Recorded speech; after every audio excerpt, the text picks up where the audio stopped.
Good morning, what's up guys, welcome back to my channel. तो आज है मेरा ऑफ एम्स्टर्डम के बाद 2 दिन लोकल फ्लाइट, फिर आज ऑफ मिला है। बड़ी देर से सो के उठा, नींद पूरी की। तो अस्सलाम वालेकुम। अभी बस मैं निकला हूँ, थोड़ा एक ऑफिस का काम करते हैं, कुछ चलते हैं गाड़ी में, बातचीत करते हैं और फिर उसके बाद देखते हैं आज का क्या रूटीन है। कल शाम को ऐसे ही निकला था, एक आध जगह टी शर्ट पसंद आई थी, तो अब कोशिश करते हैं, गर्मियाँ आ रही हैं, कुछ 1-2 टी शर्ट पकड़ते हैं। तो यहाँ तो रिक्वायरमेंट चलती रहती है, बार बार ले ओवर्स पे जाना पड़ता है, घूमना पड़ता है, तो सही है। ऐसा कह रहा हूँ जैसे, नहीं तो वैसे तो ज़रूरत ही नहीं है, नंगे घूमते हैं हम जैसे। तो चलो चलते हैं, एक ऑफिस का काम निपटाते हैं और रास्ते में बातचीत करते हैं। तो बस 2 दिन मैं फ़्लाइट पे बिज़ी रहा, थोड़ा एक दिन जद्दा फ़्लाइट थी, एक दिन कायरो फ़्लाइट थी। तो जद्दा तो फुल जा रही है क्योंकि रमज़ान शुरू होने वाले हैं, तो ईद का टाइम है, तो जद्दा ऑलमोस्ट फुल जा रही है। तो एक पॉइंट आया था दिमाग में, आप लोगों से मैंने कहा शेयर करूं। मैंने कहा जब लोग उम्रा के लिए जाते हैं या हज के लिए जाते हैं फ़्लाइटों पे, तो अपना वो एक ना अच्छे मन से, जैसे हम लोग किसी अपने तीर्थ यात्रा या किसी अपने देवी देवताओं के स्थान पर जाते हैं, तो एक ना मन में भाव लेके जाते हैं घर से कि अच्छा हाँ आज जा रहे हैं तो आज नॉनवेज नहीं खाना जब तक हम दर्शन नहीं कर लेते, या फिर मतलब प्योर मन से जाते हैं कि एक रास्ते में फ़ाइट नहीं करनी किसी से, कुछ उल्टा सीधा काम ना हो जाए हमारे से गलती से। तो इस तरह इन मुस्लिम्स में भी होता है कि अब जब जाते हैं तो वो प्योर मन से जाते हैं, वो अपना कुरान को पढ़ते हुए जाते हैं, अपना कुछ ना कुछ अपने भगवान को याद करते हुए जाते हैं। तो फ़्लाइट में एक बंदा मिला, मतलब जे क्लास में बैठा है, बड़ा एयरक्राफ्ट है, रॉयल क्लास भी है। तो रॉयल क्लास में एकदम आ रहा है, मैंने कहा excuse me sir, yes you, can I help you, toilet जाना है। मैंने कहा टॉयलेट पीछे है जे क्लास का। कह रहा कि क्या फ़र्क है। मैंने कहा sir we have to respect our passengers for their privacy, because आप जे क्लास गए तो जे क्लास टॉयलेट में जाओ।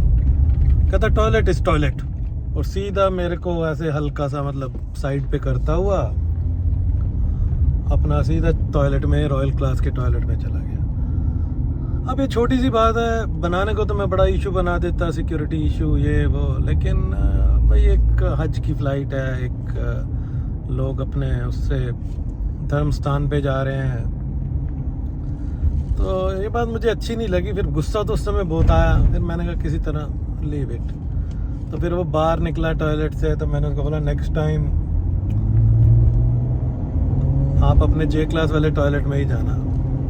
कोई जवाब नहीं दिया उसने। तो मतलब ये बात है कि अब वो हज पे जा रहा है या उम्रा पे जा रहा है, तो उसका दिल साफ होना चाहिए, किसी को परेशान नहीं करें, कोई ऐसा रूल को ब्रेक नहीं करें, क्योंकि आप एक अच्छे काम के लिए जा रहे हैं।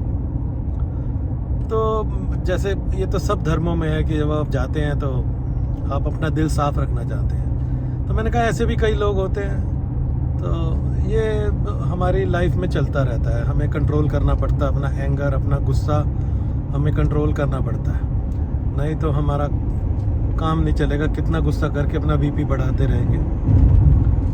और कल कायरो फ़्लाइट पे एक आया अनअकम्पनीड माइनर, मतलब बच्चा जब अकेला जा रहा होता है उसको अनअकम्पनीड माइनर बोलते हैं। तो ग्राउंड स्टाफ लेके आता है, हमें पेपर साइन करने पड़ते हैं, पासपोर्ट हमारे पास रहता है।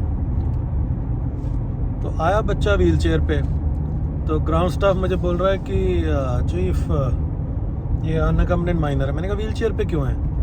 कहते वो थोड़ा उसकी तबीयत ठीक नहीं है। मैंने कहा क्या है तबीयत को? कह रहे खांसी है थोड़ी सी, बस चेस्ट कंजेशन है, बाकी सब ठीक है। बच्चे को बोला उठा, उससे उठा ही ना जाए। तो इस दौरान बच्चे को ना खांसी सी आ गई थोड़ी सी। तो जैसे ही बच्चे को खांसी आई ना, तो उसने अपनी ऐसे चेस्ट पकड़ी और मतलब उससे खांसा भी ना जाए। तो मैंने कहा इसकी कंडीशंस तो मतलब इसकी कंडीशन तो ठीक नहीं है, ऐसी कंडीशंस में हम नहीं ले सकते हैं। नहीं इसके पापा ने बोला है ठीक है। मैं कहा पापा कौन होता है भाई? मेडिकल सर्टिफिकेट लेके आओ। गर्मी हो गया भाई, एसी चला लें, 27 डिग्री हो रहा है।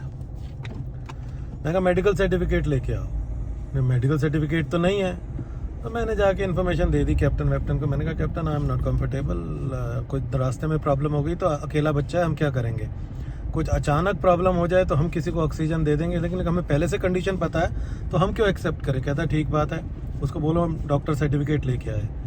तो एयरपोर्ट डॉक्टर को बुलाया, वो भी हैरान, बच्चे को टेस्ट किया, उसने चेक किया, वो भी हैरान कि कैसे भेज रहे हैं पेरेंट्स इस बच्चे को अकेला।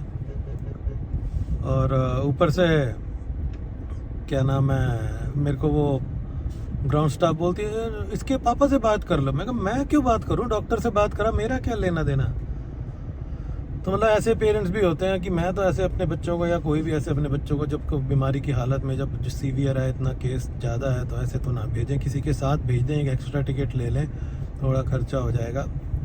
तो एनीवे वो फिर एक्सेप्ट नहीं किया हमने बच्चे को। हमने कहा नहीं, पहले इसका मेडिकल ट्रीटमेंट होना चाहिए, रास्ते में कुछ प्रॉब्लम हो जाएगी, क्योंकि ऊपर एल्टीट्यूड पे जाके ऑक्सीजन लेवल भी कम होता है। मिनिमम एयरक्राफ्ट के अंदर मिनिमम ऑक्सीजन लेवल होता है जितना हमें सर्वाइव करने के लिए चाहिए होता है। तो ऐसा भी होता है। तो ऐसे ही पिछले 2 दिनों में 2 फ्लाइटों पे इंसिडेंट्स हुए, मैंने कहा आपके साथ शेयर करता हूँ। तो अभी चलते हैं, ऑफिस का एक छोटा सा काम है, और उसके बाद आज आपको दिखाता हूँ कि 2-3 बारिशें हुई यहाँ पे अभी सर्दियों में, और कुवैत की सड़कों की लग गई है वाट। और हम रहते हैं सालमिया में, जैसे कोई मतलब Salmiya is a Indian area. अगर कोई कुवैती एरिया होगा तो वहाँ फटाफट बन जाएंगी सड़कें। यहाँ बुरी हालत है, मतलब महंगी गाड़ियाँ चलाने का तो कोई मतलब ही नहीं है, कोई यहाँ पे टेक केयर नहीं करता है।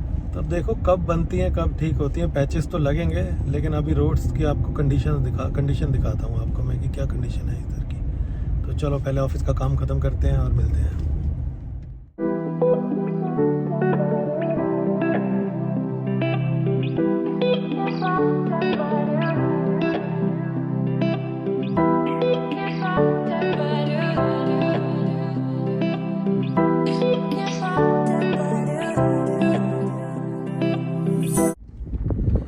गाइस अब बज गए हैं दिन के 2:30। ऑफिस से अब निकला हूँ, बिज़ी हो गया, और अब ट्रैफिक जैम में फंसा हुआ हूँ, क्योंकि यही टाइम है, सबकी छुट्टी हो जाती है 2 बजे। तो प्लान ये था कि इससे पहले निकल जाऊँगा और फिर आपको दिखाऊँगा क्या कंडीशन है यहाँ पे सड़कों की। लेकिन एक और बसूड़ी हो गई।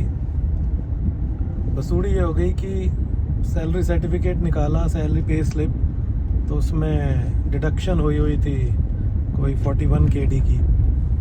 तो भाई 10,000 रुपये हैं। तो देखा क्या है क्या नहीं है, पता कराया, तो 1-1.5 घंटा लगा पता कराने में कि 2018 में मैं फिलीपींस में गया था, मनीला में। वहाँ पे कुछ तबीयत ख़राब हो गई थी, बॉडी हीट अप, तो बीपी हाई लग रहा था, जो कि मेरे स्टमक इश्यूज़ थे। मुझे उस समय डिस्कवर हो गया था कि स्टमक अल्सर और एसिड रिफ्लेक्स की कुछ प्रॉब्लम शुरू हुई थी तब वहाँ पे हॉस्पिटल विज़िट किया था।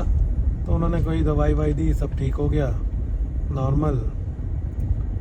तो वहाँ पे सिक भी नहीं किया था, नॉर्मल रूटीन फ़्लाइट पे वापस आ गए। तो जो होटल एक्सपेंस के जो पेपर होते हैं वो ओरिजिनल स्टेशन वालों को यहाँ हमारे डिपार्टमेंट में भेजने होते हैं। तो उन्होंने भेजे होंगे, यहाँ वालों ने इंश्योरेंस में नहीं भेजे, जिसकी वजह से क्लेम अप्रूव नहीं हुआ, तो उन्होंने मेरे ऊपर डाल दिया। तो उसके लिए अब मैं फ़ाइट कर रहा हूँ। तो आज मैं 2-3 लोगों से मिला हूँ। मेरे पास फ़ोटोकॉपी तो आ जाएगी उन बिल्स की, लेकिन ओरिजिनल नहीं है, तो क्लेम नहीं होगा। तो लेकिन we will fight for it कि भाई हमारी गलती तो है नहीं, जिन डिपार्टमेंट्स की गलती है वो पैसे पे करें ना, हम क्यों पे करें। तो अभी चलते हैं घर, कुछ खाते हैं और फिर निकलते हैं अपने मिशन पर। Hey guys, what's up, good evening. तो जैसा कि मैंने बताया, ऑफिस से आया, खाना खाया और सो गया, क्योंकि सुबह से निकला हुआ था और लेट भी हो गया था। जो मैंने बताया बसूड़ी हो गई थी। तो अभी निकला हूँ बाहर में वॉक करने। तो अब शाम के बज गए हैं 7:30। तो देखते हैं कि जो मैं आपको दिखाना चाहता था सड़कों की हालत, वो मैं दिखा पाता हूँ। देखो कितना हिल रहा है कैमरा। तो अभी गड़गड़ शुरू हो गया, तो अभी दिखाता हूँ आपको। ये देखो,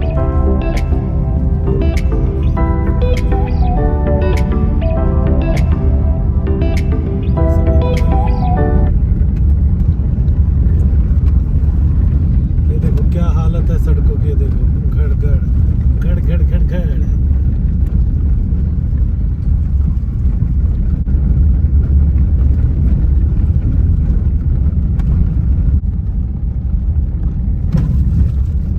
तो गाइस अभी हम सालमिया में एंटर हुए हैं, तो अभी देखना आगे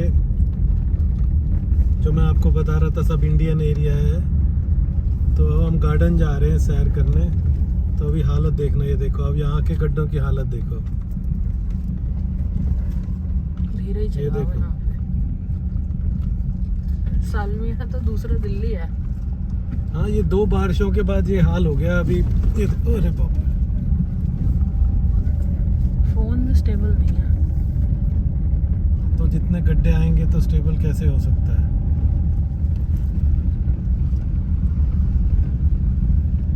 तो अभी हम एंटर किए हैं ब्लॉक 10 के अंदर। तो अभी आपको दिखाता हूँ। कल तो मेरी गाड़ी ऐसे गड्ढे में गई, धाड़ करके आवाज़ आई।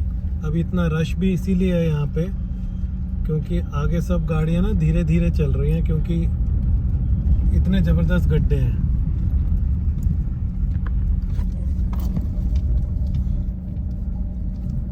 इस गड्ढे से बचा के।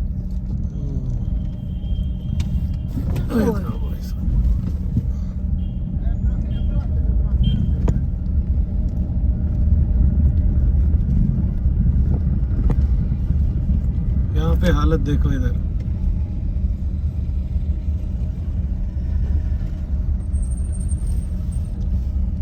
ओ भाई साहब,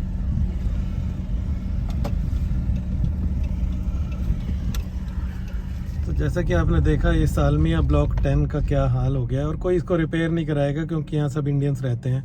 कोई कंप्लेंट भी करेगा तो कहेंगे हमारे बंदे थोड़ी हैं, हम क्यों कराएं। तो इसीलिए मुश्किल ही है, लेकिन हो सकता है कोई भूले भटके किसी को कोई सुध आ जाए तो शायद वो इसको रिपेयर करा दे। तो अब चलते हैं, थोड़ी सेहत बनाते हैं, सैर करते हैं। जो मैं कहता था जिम जाएंगे ज़रूर, वो तो सब भुस हो गया है मामला। फ्लाइंग की वजह से 3-4 दिन का गैप आ जाता है तो मैं जा नहीं पाता। तो फिर अभी मैं 3 महीने हो गए मैं जिम जा ही नहीं रहा। लेकिन हम जिम जाएंगे ज़रूर जाएंगे, शुरू करेंगे जल्दी। तो अभी चलते हैं गार्डन में, सैर करते हैं थोड़ी सी। और thank you so much for watching this vlog. और चैनल के साथ बने रहिए, ध्यान रखिए अपना, स्टे सेफ।